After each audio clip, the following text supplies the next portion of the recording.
ఈ మధ్య ఎవరో హిల్ సాంగా హెల్ సాంగా అన్నారు.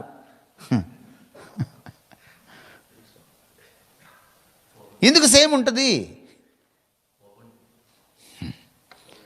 గాడ్లీనెస్ని వరల్డ్లీనెస్ రీప్లేస్ చేస్తుంది.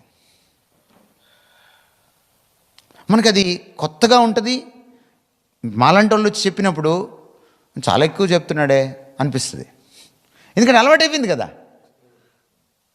బాగా అలవాటైపోయిన తర్వాత ఎలా ఉంటుంది?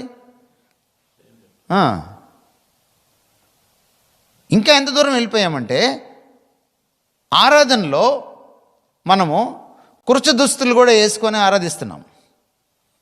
ఎందుకని? కుర్చ దుస్తులు అంటే స్కేర్సిటీ ఆఫ్ క్లాత్స్ అనమాట. మనకి దొరకట్లేదన్నమాట. ఒకవేళ పెద్దదైతే చింపేస్తారు.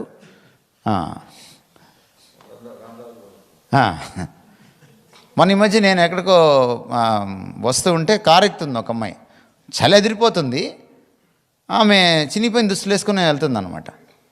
అరే వీళ్ళకి చలికాలం కూడా బాగా ఎంజాయ్ చేస్తున్నారు వీళ్ళు అనుకున్నాను నేను. అట్లాగా చెప్తున్నాను. అంటే వాళ్ళు చేశారంటే పర్లేదు, అది వాళ్ళకి ఒక కల్చర్ ఉంది, వాళ్ళు ఇప్పటి నుంచో అలవాటు పడ్డారు.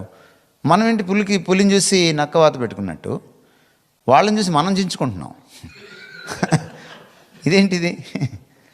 అంటే చర్చ్లోకి కూడా వరల్డ్లీనెస్ వస్తే నీ జీవితంలోకి రావడం ఎంతసేపు?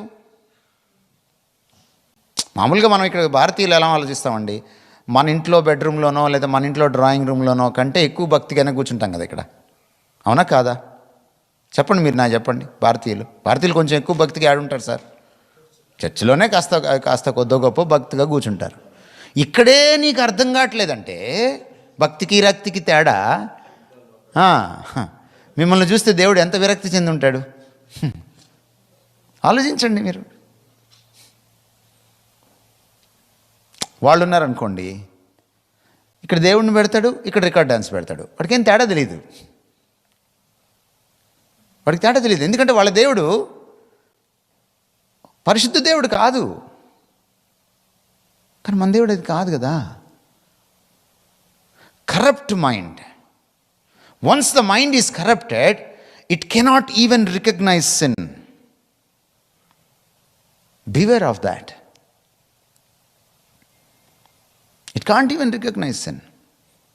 పాపం ఒప్పుకోకపోవడం అటు ఉంచండి, పాపాన్ని గుర్తించలేని దీనస్థితికి వెళ్ళిపోతాం మనం, దుస్థితికి వెళ్ళిపోతాం.